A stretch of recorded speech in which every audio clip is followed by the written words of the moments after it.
Hello, I'm the Media Wiz, because one art form wasn't enough, and we're talking about a Minecraft Christmas book. So the reason that I got this was because a while back I was watching some Super Mega, and I remember in one of their old mail opening videos they actually were sent this book along with a bunch of other Minecraft books, and I just thought the title was absolutely hilarious, just Herobrine Saves Christmas. So I was able to find a copy off of Amazon, and yeah, I finally decided to actually read it, and out of morbid curiosity I was like, you know what, if this is noteworthy, I'll do a video on it, and sure enough, yeah, I read all 10 chapters of this thing, and yeah, I'm just doing a quick little book vlog on this one. Funny enough, Super Mega was also the reason that I got this Monster High Wii game for the review in October, so yeah, once again, thanks to Super Mega mail opening videos, I got another Media Wiz review candidate right there. Before we talk about the book itself, I want to read the little synopsis they have on the back here, because it's actually pretty hilarious. Someone has kidnapped Santa and taken him to the Nether, and it's up to Herobrine to save him. It's Herobrine's first Christmas, and he is amazed by all the holiday cheer. But he may not enjoy it for long, because someone has kidnapped Santa Claus and taken him to the Nether.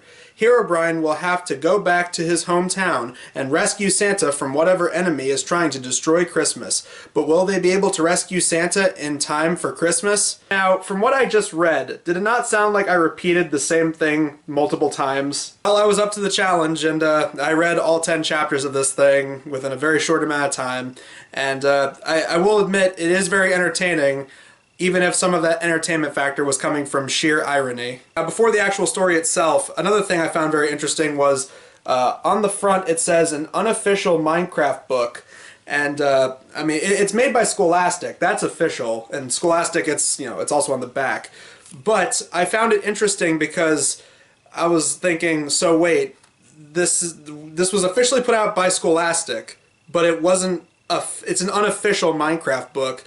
But that kind of thing is elaborated in one of the first pages of the book. On the first page, before the actual, like, page 1, chapter 1 and all that, there's this disclaimer that really stuck out to me, and I'm going to read an excerpt from that. Now, the actual, like, official copyright is from 2015, and it's by Zach Zombie Publishing, and apparently this was, like, just one of many Minecraft chapter books they did. But the interesting thing is the little disclaimer they have at the bottom of the page. This unofficial novel is an original work of fan fiction which is not sanctioned nor approved by the makers of Minecraft. Minecraft is a registered trademark of and owned by Mojang Synergies AB and its respective owners, which do not sponsor, authorize, or endorse this book. All characters, names, places, and other aspects of the game described herein are trademarked and owned by their respective owners. Minecraft, trademark, 2009 to 2016, Mojang. Now, out of the plethora of things that could be said there, I just find it funny that they actually use the word fan fiction. I think that's the funniest thing that stuck out to me, is that they describe this as an original work of fan fiction. I mean, if 50 Shades of Grey can somehow get made, and that technically started off as a fan fiction to Twilight, then you know what, screw it. Herobrine Saves Christmas definitely has a place in the world. So as for the actual story itself, like I said, it's 10 chapters, 108 pages, and well, basically the first 5 chapters go down this whole thing of Herobrine spending time in the real world. And another thing you might notice is that this says it's book 3, so I'm assuming this is a continuation of some of the other adventures, the previous 2 books that came before this, because they established this whole thing of Herobrine living in the real world, and he's living with a family that lives in the suburbs called the Lurker family, and he's best friends with a little girl named Lucy, and he just like lives with these people in their house. And I also find it interesting that even in the real world, he still has this like square, blocky Minecraft design. You think that if he were to come to the real world, he would turn into a human, I guess. Because later, him and Lucy end up in the Minecraft world, and she turns into a square pixel character like he does. So I find that interesting that you end up in Minecraft world, you turn into what they look like, but if a Minecraft character were to come here, they still look like this. First 5 chapters are basically just Herobrine being completely unaware of human customs and specifically Christmas holiday related customs. Chapter 1 is basically Lucy and her parents going down all these different Christmas traditions as Lucy and Herobrine have to go into town and run a few errands, and Herobrine learns about all these different customs like Christmas carols. And he keeps misconstruing that they're going to get a pet turkey instead of a turkey to eat. Chapter 2 has them go to this place called Mr. Windup's Toy Factory. And basically they establish that there's this factory that works around the clock, especially during the Christmas season. And it was owned by this guy, H.P. Windup. And this factory's been in his family for 3 generations. So very last minute, Mr. Windup asks Herobrine if he wants to work with him on Christmas Eve as a way to try and get toys made a little bit faster because a lot of his employees are taking off for the holidays. Chapter 3 is basically Herobrine being dragged along to help get a Christmas tree, and of course he has no idea what's going on. And honestly, Chapter 3 was just reminding me of like some 14-year-old, if he watched Christmas Vacation for the first time and the whole opening of the Griswolds trying to get a Christmas tree. It was reminding me of that, but then the kid tried to interject a bunch of Minecraft-related stuff into it. That's what that chapter was basically like. They get the Christmas tree, and then they set it up, and the next day, that's when we get to Chapter 4, which is Christmas Eve, and that's when Herobrine has to spend his morning working in the toy factory. And then that basically segues into Chapter 5, and Chapter 5 is where the conflict gets started. What happens in Chapter 5 is it's when the toy rush happens for people who are, last minute Christmas shopping. And this lady comes up to Herobrine and says that she wants 600 1-foot-tall robot soldiers, which just kind of, I don't know what it was, but that just made me think back to, what was it, So the Drama, with all the little Diablo toys that Draken made that started attacking the world. She wants these little toy robots to give to all these kids. But yeah, she wants 600 1-foot-tall robot toys. And of course, Herobrine writes it on a piece of paper. A little kid walks by and spills juice on it. What he does is he makes 100 6-foot-tall robot soldiers. And the lady complains that that's not what she wanted. And Mr. Windup is none too pleased either, but he writes it off, and you obviously know that these things are going to come back later in the plot. Chapter 6 is when the real conflict gets going, because Herobrine comes back, he feels like he's in a really bad mood, despite Lucy and her family having a good time around the Christmas tree singing songs. She tries to cheer him up, but then they get attacked by a zombie pigman that came from the Minecraft world. He puts them into a sack, and then he takes them to a portal into the Minecraft world, and this is where it's established that Lucy now turns into a Minecraft character. She's all a square, pixelated design, even though Herobrine consistently stays like this throughout the entire book, even when he's in the human world. In fact, it's a reoccurring thing that Lucy's dad keeps giving him the nickname Blockhead, which, I mean, in the Minecraft world, do you think Blockhead would maybe be considered some kind of a slur, or at least an insult? So in Chapter 7, Zombie Pigman takes them to the Minecraft world, specifically the Nether. They establish that as Herobrine's home. Which, that's the other thing. This is the interesting thing. The portal is opened up in this place deep within the woods, and it's said to be Herobrine's mansion. And then Lucy, they have this whole back and forth where Lucy asks him, "Oh, you have a mansion?" And he goes, "Oh no, it's the other Herobrine." So I'm assuming this is supposed to mean that this is some kind of good guy Herobrine, and that the evil Herobrine, who's like a bad guy within mainstream Minecraft canon or whatever, is a different character. Which part of me just kind of felt like, oh, well, if that's the case, then it should have been evil Herobrine that, has a change of heart and say, I wanted them to pull, like, what they did with Skeletor in the Christmas special for He-Man, where he has a change of heart and he's with the kids, and he's like, I must save Christmas, I got to save the children! That's what I wanted them to do with Herobrine, but no, they don't do it here. But anyway, it turns out the zombie pigman brought them there to try and help save the day, and that he's actually not bad. And his name is Piglet, but his actual birth name is, I have it bookmarked, his actual name is Pigger Swineley. I want to highlight that. Look at that. His name, Pigger Swineley.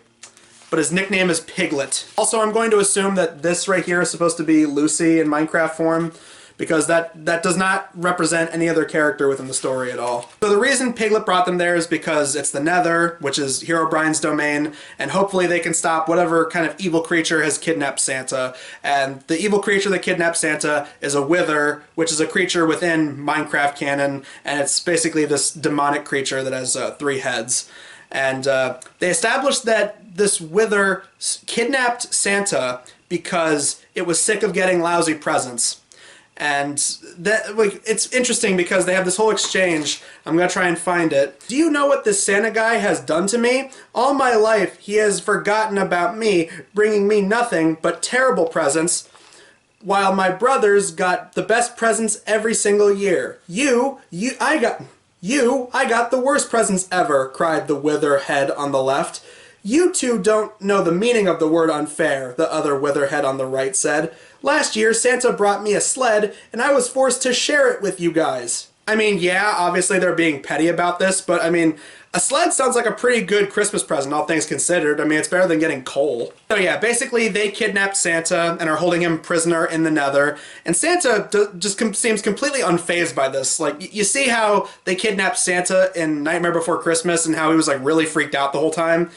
Like, this Santa basically has no clue what the hell is going on. But just as it seems as our heroes are about to break Santa free, the Wither then releases this giant army of Wither skeleton creatures, and Piglet then runs off like a coward. So Herobrine then decides he has to go back to the real world and get the robot army that he assembled to come in and help save the day. And naturally, these giant toy robots that he created also operate and function like actual robot soldiers. So Chapter 8's basically just a big action sequence. He rescues Lucy, and they're able to get Santa out of his prison. And then Chapter 9, they officially defeat the Wither for good, because Herobrine apparently has this ability where he can shoot diamond laser things out of his eyes, and he shoots down a pillar. And of course, the whole Nether ends up crumbling around the Wither, and they're able to escape. Chapter 9 is basically them getting Santa back to the human world, and there's some really funny exchanges, but I'll get to them in a sec. But yeah, they get Santa back to the real world. He gets in his sleigh, flies off to deliver Christmas presents, and then Chapter 10, the last chapter, is basically them waking up. Herobrine and Lucy get a bunch of presents, and Santa was able to do some special holiday magic because he was able to get all those 600 kids that Herobrine thought, you know, he ruined their Christmas and didn't get them what they wanted. Santa was able to get them 600 little robot toys that look just like Herobrine. To be honest, the first 5 chapters or so, it's just kind of mediocre kids' book writing. But I will say, the last 5 chapters, when it actually gets to them going into Minecraft world and stuff, there is some really unintentionally funny stuff that happens here. Like I said, with the character's name actually being Piglet. And some of these character interactions with Santa in particular, I have to read these 2 out, because these 2 just stuck out to me. What is this contraption? Santa asked. It's a portal, I replied. I love that Santa has, like, holiday magic, and he calls a portal a contraption. And the fact that he needs it explained to him, I don't know why, that got a snicker out of me. We did it, she said as she hugged me and Santa. I was so happy I got up and started dancing. Oh yeah, we did it, we did it, we did it. I said, doing my Herobrine shuffle, and they actually have a picture to go along with that. So yeah, congratulations, you did Fortnite default dancing before Fortnite did it. And Lucy and Santa eventually joined in. Oh yeah, we did it, we did it, we did it, they yelled as they joined in. You know, it's bad enough that you have to have kids' movies that have to have the obligatory dance number, but now we're also putting it in books too. Now, as much as I was saying the entertainment factor was better in the second half, I'll also say that the first half actually was a lot better in terms of its grammar, because as the book goes on, there's a few grammar mistakes that just kind of stuck out as weird. Ho ho ho, and who are you, my square friend? No time to explain, Santa. Just be ready to run as soon as I open the door, I said. Now, there should be a comma here, but for some reason there is no comma, and so it just kind of looks like they're saying, no time to explain, Santa. Like, the context, like you're trying to explain the idea of Santa Claus to a child, but you don't have the time, so yeah, no time to explain, Santa. And then directly below that, they have a thing that feels like it's missing a word. I'm gonna read this out loud and tell me if you can spot what they're missing. I kind of felt bad for Santa. As chubby as he was, I knew he ran, he wouldn't get very far. It feels like they're missing an if in there, right? Like, it feels like it should say, I kind of felt bad for Santa. As chubby as he was, I knew if he ran, he wouldn't get very far. But there's no if, so it's just, I knew he ran, he wouldn't get very far. Spelling errors like this, they're very few and far in between. It's just that those two in particular stuck out to me in a really weird way. But the first half of the book actually didn't have a lot of grammatical errors, so I mean, that was something. As it stands, yes, this is a very dumb chapter book aimed for really young kids. But I mean, like I said, just based on the fact that this is a Minecraft chapter book about Christmas, specifically with the title Herobrine Saves Christmas, I mean, I kind of, just out of curiosity, wanted to see how this turned out. And I mean, for really young kids and maybe diehard Minecraft fans, yeah, give this book a read if you can find it. If you're looking for some unintentional laughs, I definitely recommend sticking around to at least get to the last 5 chapters, because that's probably some of the funniest stuff in the entire book. Again, kind of more on the ironic side. And so that does it for this MediaWhiz video. The next one's going to be on the week of Christmas, and we'll see how this one works out on YouTube, because last time I did something Nickelodeon related, it did go back up after a couple of days of putting a dispute in, but well, we'll see how this one goes. It's on the Invader Zim Christmas special, the most horrible Xmas ever, and hopefully it doesn't get taken down, but knowing Nickelodeon and their copyright system, and especially how busted here it is on YouTube, we'll just have to wait and see how that pans out. But until then, I'm the MediaWhiz, because one art form wasn't enough.